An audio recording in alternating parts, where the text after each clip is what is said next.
Kami mempersembahkan renungan Santapan Rohani, terjemahan dari renungan Our Daily Bread.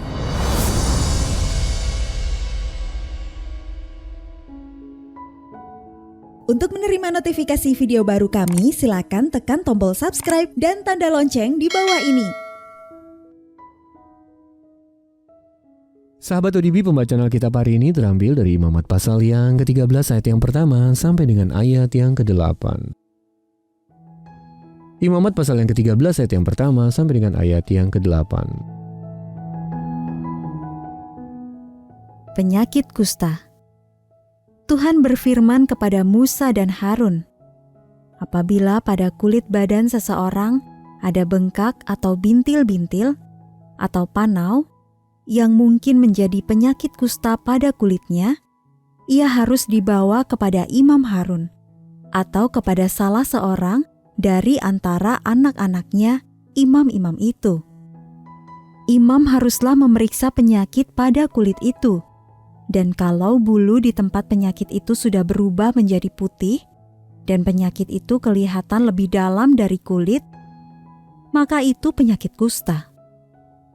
Kalau imam melihat hal itu, haruslah ia menyatakan orang itu najis.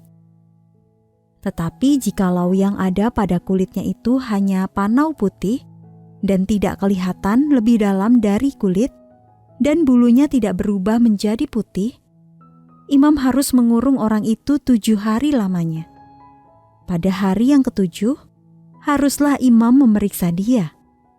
Bila menurut penglihatannya penyakit itu masih tetap dan tidak meluas pada kulit, imam harus mengurung dia 7 hari lagi untuk kedua kalinya. Kemudian pada hari yang ke-7, haruslah imam memeriksa dia untuk kedua kalinya. Bila penyakit itu menjadi pudar dan tidak meluas pada kulit, imam harus menyatakan dia tahir. Itu hanya bintil-bintil. Orang itu harus mencuci pakaiannya dan ia menjadi tahir. Tetapi jikalau bintil-bintil itu memang meluas pada kulit, sesudah ia minta diperiksa oleh imam untuk dinyatakan tahir, haruslah ia minta diperiksa untuk kedua kalinya. Kalau menurut pemeriksaan imam bintil-bintil itu meluas pada kulit, imam harus menyatakan dia najis. Itu penyakit kusta. Ayat masa renungan hari ini terambil dari Imamat pasal yang ke-20 ayat yang ke-26. Kuduslah kamu bagiku, sebab aku ini Tuhan kudus. Renungan hari ini berjudul Bahkan Kitab Imamat, ditulis oleh Tim Gustafson. Sahabat ODB, topik yang dibahas dalam pendalaman Alkitab hari itu adalah Kitab Imamat. Dan saya harus mengaku kepada anggota kelompok yang lain, jujur, ada banyak bagian kitab ini yang aku lewati karena aku tidak ingin terus-terusan membaca soal penyakit kulit. Saat itulah teman saya Dave berkata, aku kenal seorang yang akhirnya percaya kepada Tuhan karena bagian itu. Yang menjelaskan bahwa temannya yang adalah seorang dokter itu dulunya ateis. Ia pernah memutuskan untuk tidak akan menolak Alkitab mentah-mentah sebelum ia membacanya sendiri. Lalu dalam prosesnya ia merasa takjub saat membaca bagian mengenai penyakit kulit di kitab Imamat. Bagian itu berisi detail-detail yang mengejutkan tentang luka yang menular dan yang tidak menular. Imamat pasal 13 ayat yang pertama sampai 46. Lengkap dengan cara pengobatannya, Imamat pasal yang ke-14 ayat yang ke-8 sampai 9. Ia tahu apa yang tertulis dalam kitab ini jauh melampaui pengetahuan medis zaman itu. Tidak mungkin Musa bisa tahu semua ini, pikirnya. Sang dokter mulai mempertimbangkan bahwa Musa sungguh-sungguh menerima informasi tersebut dari Allah, lalu di kemudian hari ia pun mau percaya kepada Tuhan Yesus. Saya bisa mengerti jika ada bagian-bagian dalam Alkitab yang membuat Anda bosan, karena terkadang saya pun merasakannya. Namun semua bagian Alkitab ditulis dengan maksudnya masing-masing. Kitab Imamat sendiri ditulis agar orang Israel belajar untuk hidup bagi dan bersama Allah. Dengan mempelajari lebih jauh hubungan antara Allah dan umatnya tersebut, kita akan semakin mengenal Allah itu sendiri.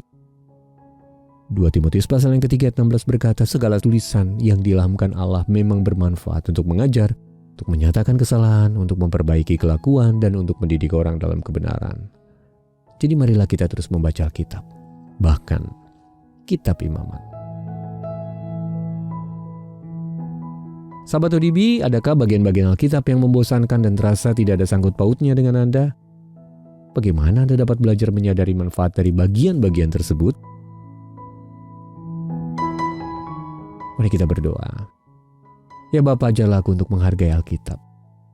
Kiranya setiap bagiannya berbicara kepadaku ya Tuhan. Dalam nama Tuhan Yesus kami berdoa. Amin.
Siang maupun malam gelap, Tuhanlah berlindung